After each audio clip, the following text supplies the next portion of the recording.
James McNeill Whistler, The 10 O'Clock Lecture, 1885. The lecture was first delivered at the Prince's Hall at 10 p.m. on 20 February 1885, then on 24 March in Cambridge, and on 30 April in Oxford. It was first published in brown paper covers in 1885 and then reprinted in its definitive form with changes to both text, punctuation, and layout in 1888.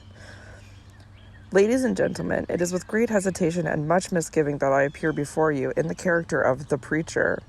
If timidity be at all allied to the virtue of modesty, and can find favor in your eyes, I pray you, for the sake of that virtue, accord me your utmost indulgence. I would plead for my want of habit, did it not seem preposterous, judging from precedent, that aught save the most efficient effrontery could be ever expected in connection with my subject. For I will not conceal from you that I mean to talk about art, yes, art, that has of late become, as far as much discussion and writing can make it, a sort of common topic for the tea-table. Art is upon the town, to be chucked under the chin by the passing gallant, to be enticed within the gates of the householder, to be coaxed into company as a proof of culture and refinement. If familiarity can breed contempt, certainly art, or what is currently taken for it, has been brought to its lowest stage of intimacy. The people have been harassed with art in every guise and vexed with many methods as to its endurance. They have been told how they shall love art and live with it. Their homes have been invaded, their walls covered with paper, their very dress taken to task, until roused at last, bewildered and filled with the doubts and discomforts of senseless suggestion, they resent such intrusion and cast forth the false prophets who have brought the very name of the beautiful into disrepute and derision upon themselves. Alas, ladies and gentlemen, art has been maligned. She has not, in common with such practices, she is a goddess of dainty thought, reticent of habit, abjuring all obtrusiveness, proposing in no way to better others. She is withal selfishly occupied with her own perfection only, having no desire to teach, seeking and finding the beautiful in all conditions and in all times, as did her high priest Rembrandt, when he saw picturesque grandeur and noble dignity in the Jews' quarter of Amsterdam, and lamented not that its inhabitants were not Greeks, as did Tintoret and Paul Veronese among the Venetians, while not halting to change the brocaded silks from the classic draperies of Athens, as did at the court of Philip Velasquez, whose infantas, clad in inaesthetic hoops, are, as works of art, of the same quality as the Elgin marbles. No reformers were these great men, no improvers of the way of others. Their productions alone were their occupation, and, filled with the poetry of their science, they required not to alter their surroundings, for, as the laws of their art were revealed to them, they saw in the development of their work that real beauty which to them was as much a matter of certainty and triumph as is to the astronomer the verification of the result, foreseen with the light given to him alone. In all this, their world was completely severed from that of their fellow creatures, with whom sentiment is mistaken for poetry, and for whom there is no perfect work that shall not be explained by the benefit conferred upon themselves. Humanity takes the place of art, and God's creations are excused by their usefulness. Beauty is confounded with virtue, and before a work of art it is asked, what good shall it do? Hence it is that nobility of action in this life is hopelessly linked with the merit of the work that portrays it, and thus the people have acquired the habit of looking, as who should say, not at a picture, but through it, at some human fact that shall or shall not, from a social point of view, better their mental or moral state. So we have come to hear of the painting that elevates, and of the duty of the painter, of the picture that is full of thought, and of the panel that merely decorates. A favorite faith, dear to those who teach, is that certain periods were especially artistic, and that nations readily named were notably lovers of art. So we are told that the Greeks were, as a people, worshippers of the beautiful, and that in the 15th century art was ingrained in the multitude. That the great masters lived in common understanding with their patrons, that the early Italians were artists, all, and that the demand for the lovely thing produced it. That we of today, in gross contrast to this Arcadian purity, call for the ungainly and obtain the ugly. That could we but change our habits and climate, were we willing to wander in groves, could we be roasted out of broadcloth.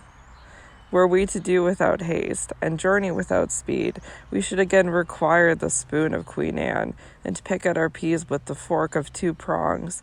And so for the flock, little hamlets grow near Hammersmith, and the steam horse is scorned.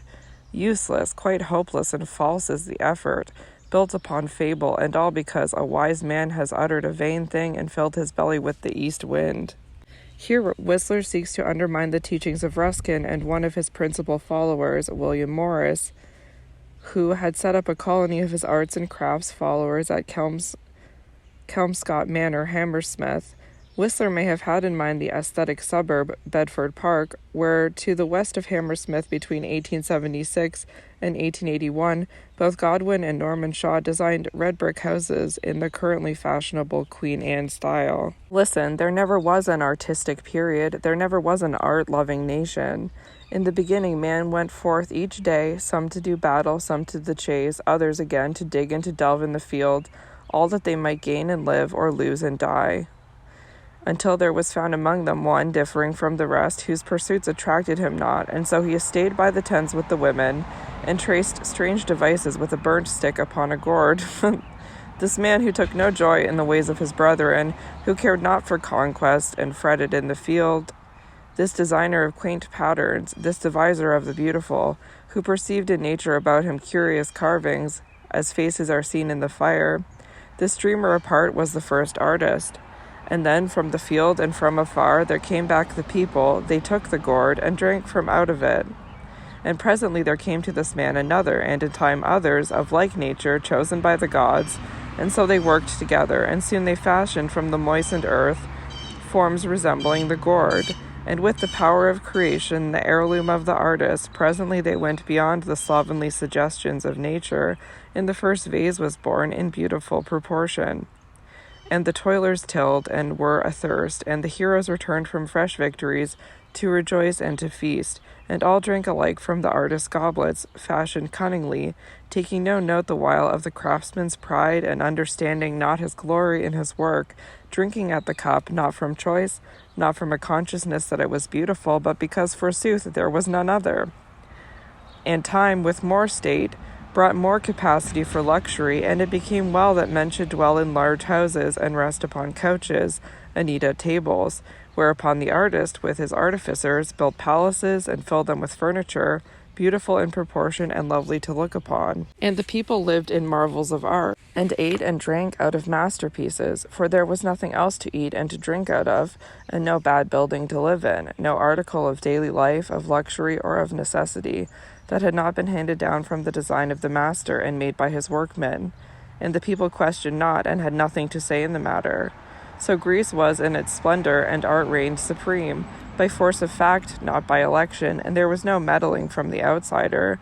The mighty warrior would no more have ventured to offer a design for the temple of Pallas Athene than would the sacred poet have proffered a plan for constructing the catapult.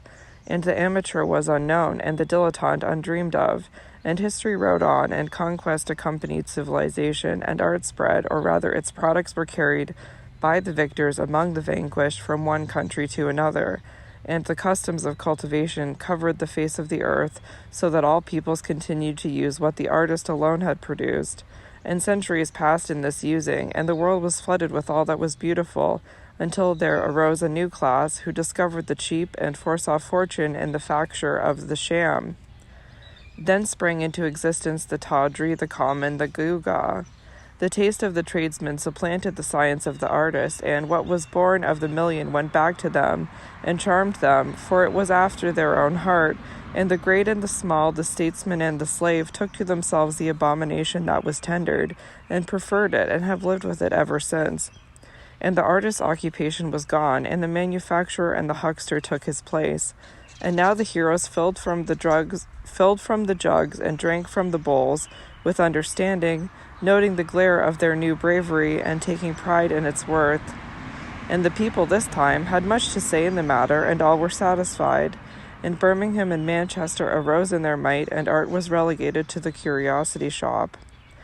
Nature contains the elements in color and form of all pictures, as the keyboard contains the notes of all music.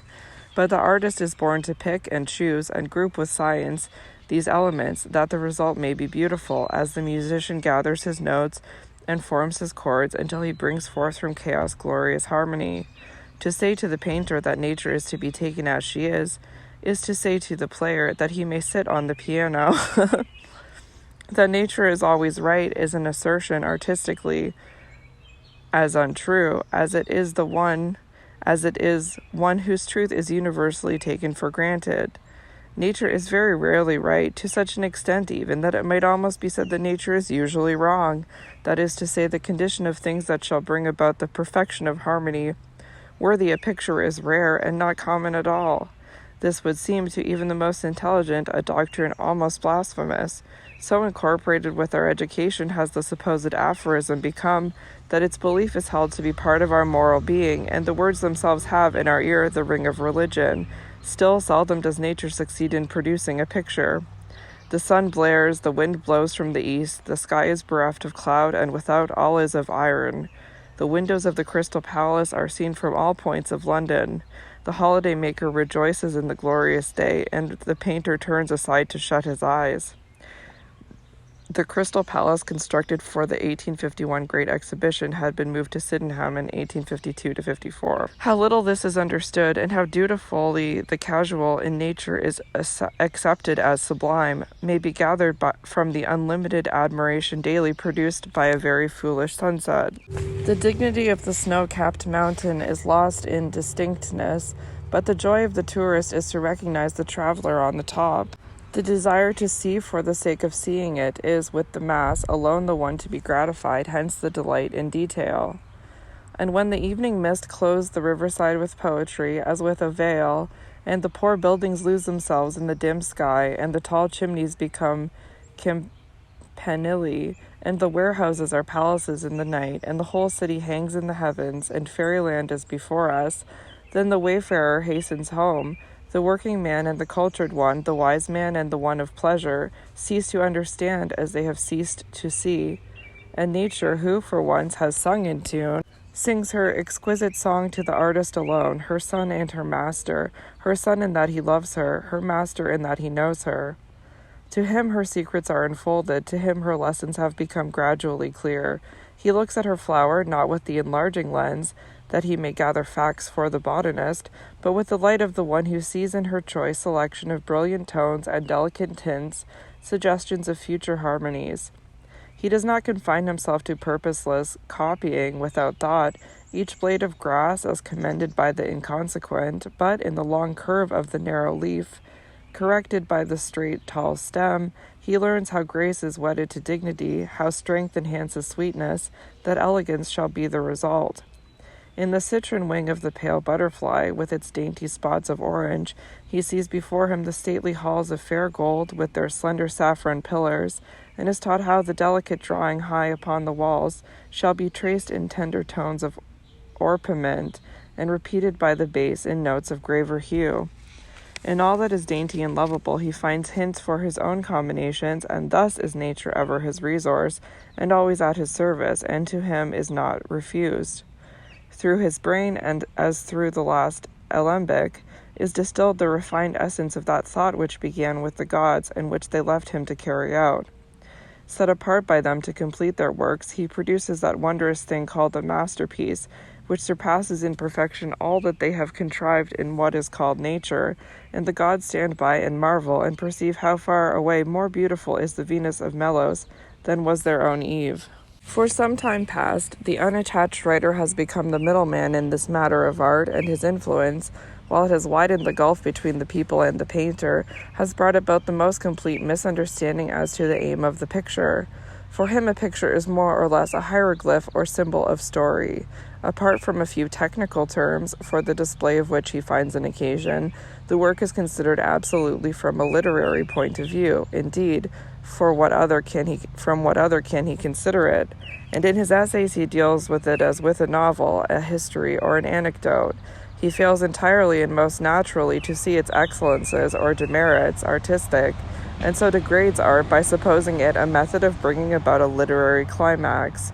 It thus, in his hands, becomes merely a means of perpetrating something further, and its mission is made a secondary one, even as a means is second to an end. The thoughts emphasized, noble or other, are inevitably attached to the incident and become more or less noble according to the eloquence or mental quality of the writer, who looks the while with disdain upon what he holds as mere execution, a matter belonging, he believes, to the training of the schools and the reward of assiduity.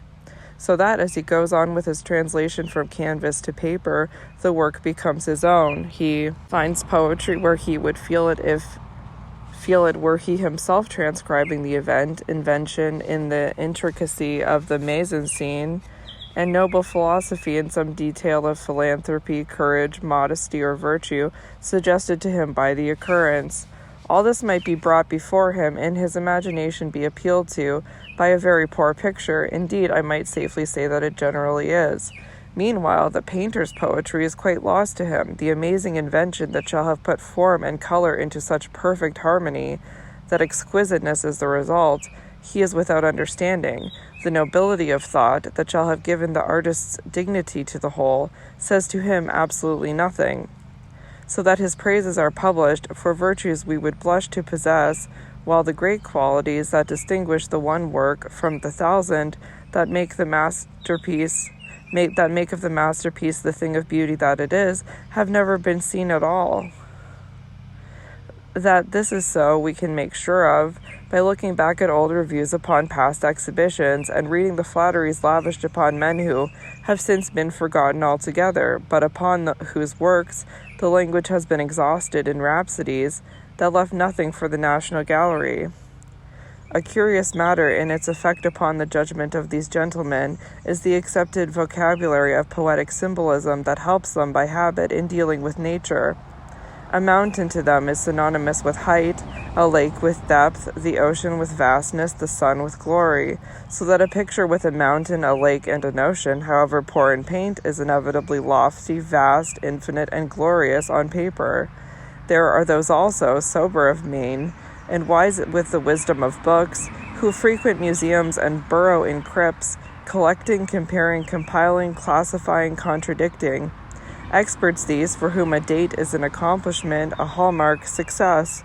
Careful in scrutiny are they, and conscientious of judgment, establishing with due weight unimportant reputations, discovering the picture by the stain on the back, testing the torso by the leg that is missing, filling folios with doubts on the way of that limb, disputations and dictatorial, concerning the birthplace of inferior persons, speculating in much writing upon the great worth of bad work.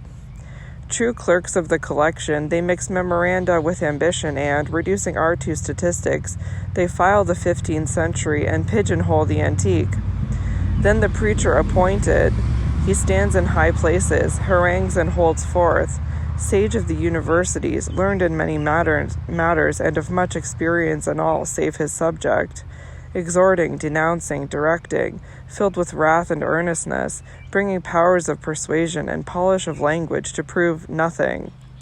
Here Whistler particularizes Ruskin, who resigned his Slade Professorship of Fine Art at Oxford following his defeat in the libel trial. Torn with much teaching, having naught to impart, impressive, important, shallow, defiant, distressed, desperate, crying out and cutting himself, while the gods hear not. Gentle priest of the Philistine withal, again he ambles pleasantly from all point, and through many volumes, escaping scientific assertion, babbles of green fields. So art has become foolishly confounded with education, that all should be equally qualified. Whereas while polish, refinement, culture, and breeding are in no way arguments for artistic result, it is also no reproach to the most finished scholar or greatest gentleman in the land that he be absolutely without eye for painting or ear for music, that in his heart he prefers the popular print to the scratch of Rembrandt's needle, or the songs of the hall to Beethoven's C minor symphony. Let him have but the wit to say so, and not feel the admission a proof of inferiority.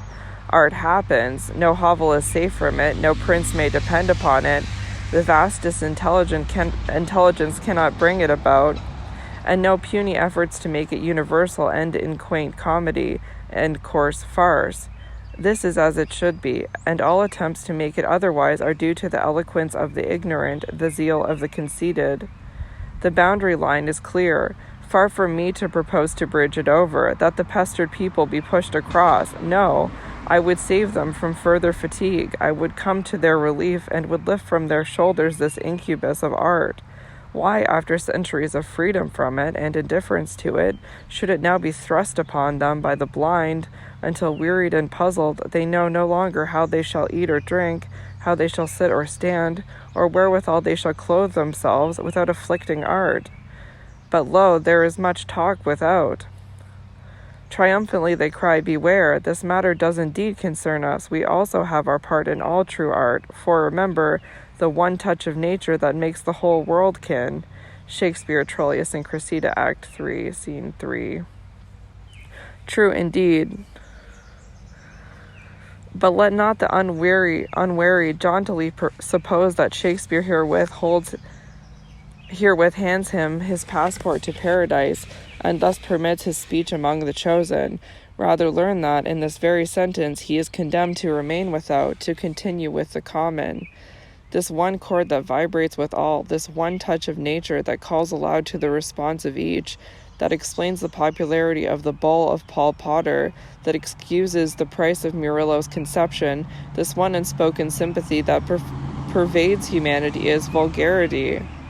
Vulgarity, under whose fascinating influence the many have elbowed the few, and the gentle circle of art swarms with the intoxicated mob of mediocrity, whose leaders prate and counsel and call aloud where the gods once spoke in whisper. And now from their midst the dilettante stalks abroad, the amateur is loosed, the voice of the aesthete is heard in the land, and catastrophe is upon us. The meddler beckons the vengeance of the gods, and ridicule threatens the fair daughters of the land. And there are curious converts to a weird cult, in which all instinct for attractiveness, all freshness and sparkle, all woman's winsomeness, is to give way to a strange vocation for the unlovely, and this desecration in the name of the graces. Shall this gaunt, ill-at-ease, distressed, abashed mixture of mauvais-ont and desperate assertion call itself artistic, and claim cousinship with the artist, who delights in the dainty, the sharp, bright gaiety of beauty? No, 1,000 times no. Here are no connections of ours. We will have nothing to do with them. Forced to seriousness, that emptiness may be hidden, they dare not smile, while the artist in fullness of heart and head is glad and laughs aloud, and is happy in his strength, and is merry at the pompous pretension, the solemn silliness that surrounds him. For art and joy go together, with bold openness, and high head, and ready hand, fearing not, and dreading no exposure. Know then, all beautiful women, that we are with you. Pay no heed, we pray you, to this outcry of the unbecoming, this last plea for the plain. It concerns you not. Your own instinct is near the truth, your own wit far surer guide than the untaught ventures of thick-heeled Apollos. What? Will you up and follow the first piper that leads you down Petticoat Lane, there on a Sabbath to gather for the week from the dull rags of ages wherewith to bedeck yourselves, that beneath your travestied awkwardness we have trouble to find your own dainty selves? Oh, fie, is the world then exhausted, and must we go back because the thumb of the mountebank jerks the other way? Costume is not dress, and the wearers of wardrobes may not be doctors of taste.